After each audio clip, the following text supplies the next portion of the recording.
Bismillahirrahmanirrahim. Assalamualaikum warahmatullahi wabarakatuh.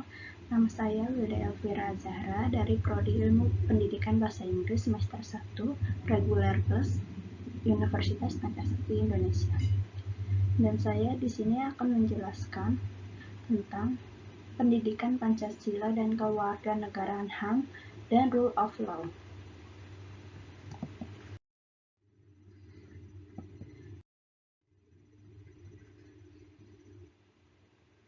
Hak asasi manusia, human right. Menurut Kamus Besar Bahasa Indonesia, KBBI, pengertian HAM adalah hak yang dilindungi secara internasional, yaitu deklarasi PBB Declaration of Human Rights, seperti hak untuk hidup, hak kemerdekaan, hak untuk memiliki, hak untuk mengemukakan pendapat. Hak asasi manusia adalah hak-hak dasar yang dimiliki manusia dengan kodratnya. Menurut ketetapan MPR nomor 17 MPR tahun 1988, bahwa hak asasi manusia adalah hak dasar yang merekat pada diri manusia secara kodrat, universal, dan abadi sebagai anugerah Tuhan Yang Maha Esa. Pada awal Orde Baru, salah satu tujuan pemerintah adalah melaksanakan hak asasi manusia yang tercantum dalam Undang-Undang Dasar 1945, serta berusaha untuk melengkapinya.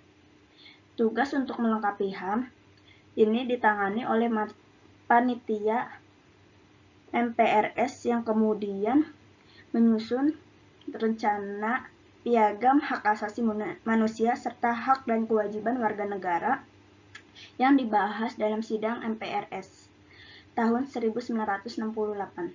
Pada awal reformasi itu diselenggarakan pula sidang istimewa MPR yang salah satu ketetapannya bahwa Piagam HAM lalu Rule of Law merupakan suatu doktrin dalam hukuman yang mulai muncul pada abad ke-19 bersamaan dengan kelahiran negara konstitusi dan demokrasi. Kehadirannya boleh disebut dengan reaksi dan koreksi terhadap negara absolut.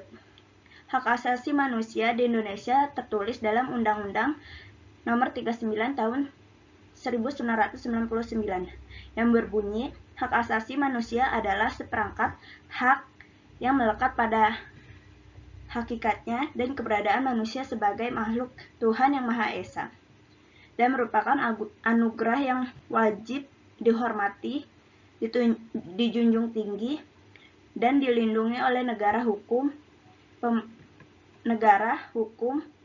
pemerintah, dan setiap orang demi kehormatan serta perlindungan hakikat dan martabat manusia.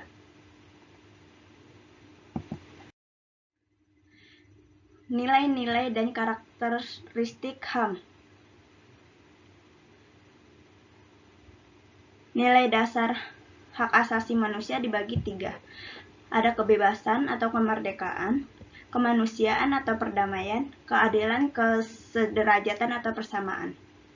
Kebebasan atau kemerdekaan, manusia dilahirkan dalam keadaan merdeka. Oleh karena itu, menjadi harapan setiap manusia menjalani kehidupannya dalam keadaan merdeka. Misalnya, merdeka memilih negara, tempat tinggal, berkeluarga, bergerak, memilih pekerjaan, berserikat, berkumpul, berekspresi, mengemukakan pendapat, memperoleh dan mendayagunakan informasi. 2. Kemanusiaan atau perdamaian. Manusia dalam menjalani kehidupannya sangat mendambakan ketentraman, bebas dari rasa takut, terjamin keamanannya, dan senantiasa dalam suasana yang damai. 3. Keadilan, kesederajatan atau persamaan. Diperlakukan secara wajar dan adil, mendapatkan kesempatan yang sama dalam memperoleh hak tidak dibeda-bedakan antara manusia yang satu dengan manusia yang lainnya dengan alasan apapun merupakan keinginan setiap manusia. Pengertian HAM menurut para ahli sebagai berikut. Menurut Franz Magnus Suseno, hak asasi manusia adalah hak-hak yang dimiliki manusia bukan karena diberikannya kepadanya oleh masyarakat, bukan berdasarkan hukum positif yang berlaku, melainkan berdasarkan martabatnya sebagai manusia. Kedua, menurut Adnan Buyung Nasution, hak asasi manusia adalah hak yang dimiliki manusia yang diperoleh sejak dari lahir atau kehadirannya di kehidupan.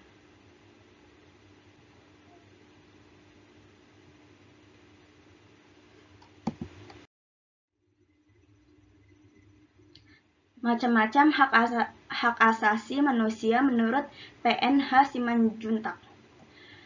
Ada hak asasi pribadi, hak asasi ekonomi, hak asasi untuk mendapatkan pengayoman, hak asasi politik, hak asasi sosial dan budaya, hak asasi perlakuan tata cara peradilan dan perlindungan hukum.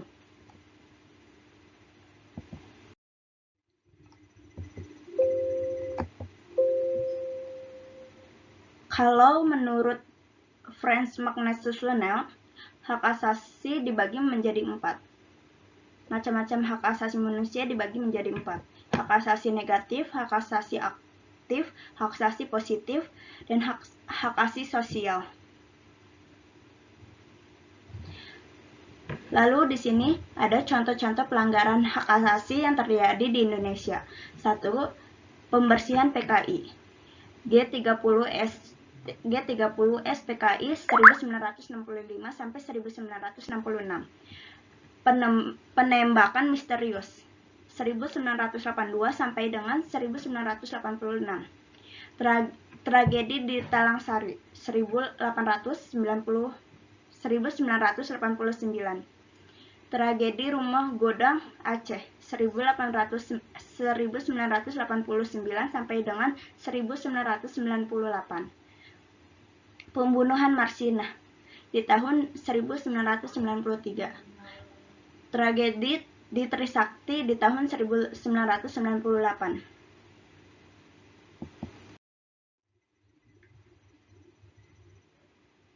Sejarah hak asasi manusia atau Human Rights History.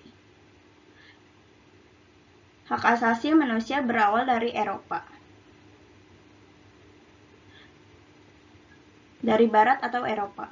Seorang filosof Inggris pada abad ke-17 yang bernama John Locke, beliau merumuskan bahwa adanya hak alamiah atau natural right yang melekat pada setiap manusia di muka bumi ini, yaitu hak asasi hidup, kebebasan, dan milik.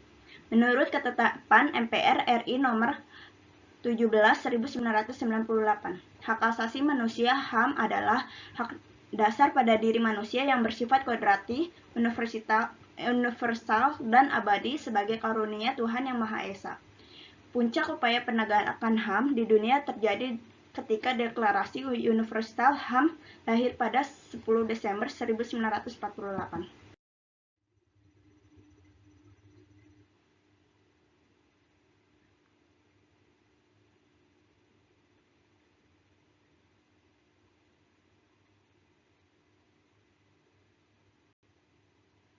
Rule of law. Rule of law adalah suatu legalitas hukum yang mengandung suatu gagasan bahwa keadilan dapat dilayani dengan cara pembuatan sistem, peraturan, dan juga prosedur yang objektif, tidak memihak, tidak personal, dan otonom.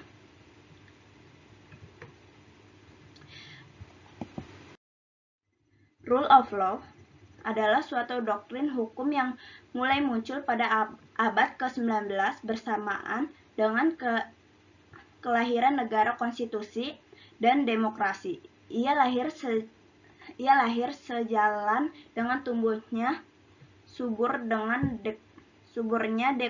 dekorasi dengan meningkatnya peran parlemen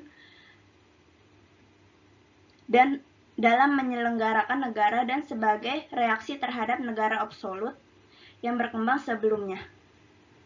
Rule of law merupakan konsep tentang common law di mana segenap lapisan masyarakat dan negara beserta seluruh kelembagaannya menjunjung tinggi supremasi hukum yang dibangun di atas prinsip keadilan dan egalitarian.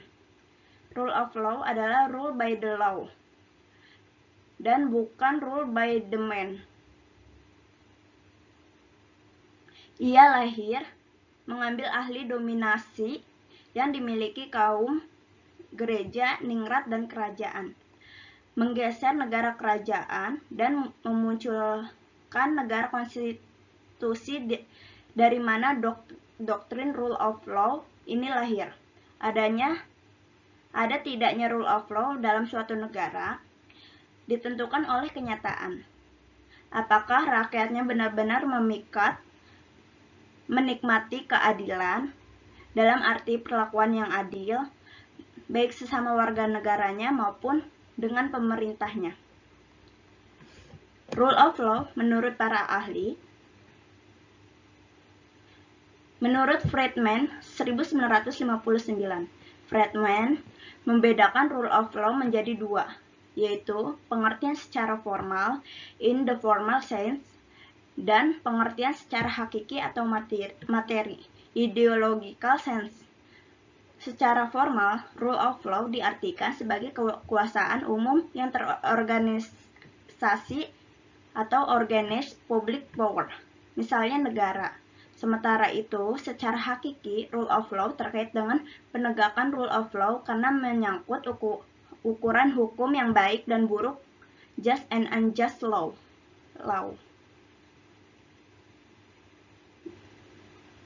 Dan menurut Subekti 1989, rule of law itu sebagai kekuasaan hukum, supremasi hukum, lawan dari kekuasaan perorangan atau golongan. Lalu, menurut Friedrich J. Stahl, ada 4 unsur pokok berdirinya satu Rechtsstaat ialah sebagai berikut. Hak manusia, pemerintah atau pembagian kekuasaan untuk menjamin hak-hak itu. Pemerintah berdasarkan peraturan-peraturan, peradilan, administrasi, dan perselisihan.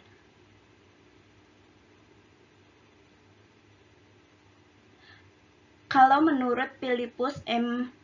Hadjon, ialah bahwa negara hukum yang menurut istilah bahasa Belanda adalah Rechtsstaat ini lahir dalam suatu perjuangan menentang suatu absolutisme, ialah dari kekuasaan raja yang semena-mena untuk dapat mewujudkan yang didasarkan pada suatu peraturan perundang-undangan. Oleh sebab itu, dalam proses perkembangannya, Rechtsstaat ini lebih memiliki ciri yang revolusioner. Prinsip rule of law. Prinsip secara formal, informal sense, rule of law tercantum pada Undang-Undang 1945 dan juga pasal-pasal Undang-Undang Negara RI 1945. Poin utama dari rule of law ialah jaminan adanya suatu keadilan bagi masyarakat, khususnya pada keadilan sosial. Beberapa pasal dan ayat tentang prinsip-prinsip rule of law sebagai berikut. 1. Negara Indonesia adalah negara hukum. 2. Segala warga negara bersamaan kedudukannya di dalam hukum dan pemerintah dan wajib menjunjung hukum serta pemerintahan itu tanpa kecuali. 3. Setiap orang berhak atas jaminan perlindungan, pengakuan serta imbalan dan perlakuan yang adil dan juga layak dalam hubungan sosial.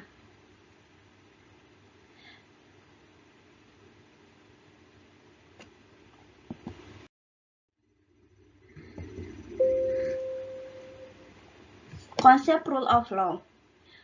Ruang lingkup materi pembelajaran rule of law meliputi pengertian dan lingkungan rule of law. Isu-isu yang terkait dengan rule of law. Prinsip-prinsip rule of law secara formal di Indonesia. Prinsip-prinsip rule of law secara hakiki dalam penyelenggaraan pemerintahan di Indonesia dan strategi pelaksanaan rule of law. Fungsi rule of law. Fungsi rule of law pada hakikatnya merupakan jaminan secara formal terhadap rasa keadilan bagi rakyat Indonesia dan juga keadilan sosial sehingga diatur pada pembukaan Undang-Undang Dasar 1945. Bersifat map dan instruktif bagi penyelenggaraan negara. Dengan demikian, inti dari rule of law adalah jaminan adanya keadilan bagi masyarakat, terutama keadilan sosial.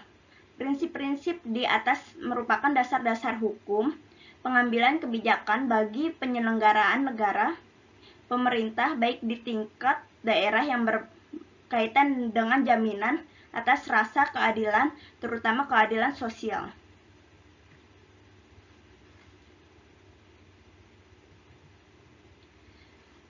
Pasal 1 Ayat Undang-Undang 1945.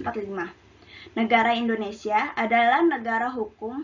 Hal ini berarti bahwa Ibu Pertiwi yang berbentuk negara kesatuan Republik Indonesia adalah negara yang berdasarkan hukum dan bukan berdasarkan kekuasaan, serta pemerintahnya dijalankan berdasarkan sistem konstitusi atau hukum dasar dan bukan berdasarkan absolutisme, kekuasaan yang tidak terbatas. Pasal 24 ayat 1. Kekuasaan yang ada merupakan kekuasaan yang merdeka untuk peradilan guna menegakkan hukum dan keadilan. Pasal 27 ayat 1. Segala warga negara berkedudukan sama di dalam hukum dan pemerintah dan wajib menjunjung hukum dan pemerintahannya itu dengan tidak ada kecualinya.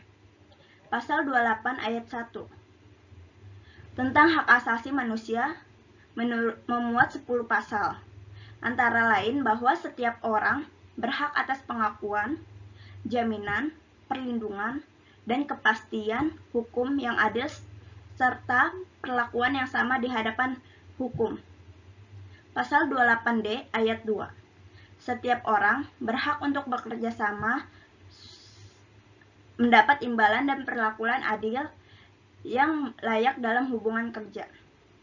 Namun demikian dapat terjadi di suatu negara di mana pelaksanaan kenegaraan keseharian berdasarkan hukum, tetapi hukum yang dibuat adalah hukum yang dipakai untuk menyalahgunakan kekuasaan. Supremasi hukum. Hal yang berkaitan dengan supremasi hukum adalah proses keadilan, kemanfaatan, dan kepastian hukum.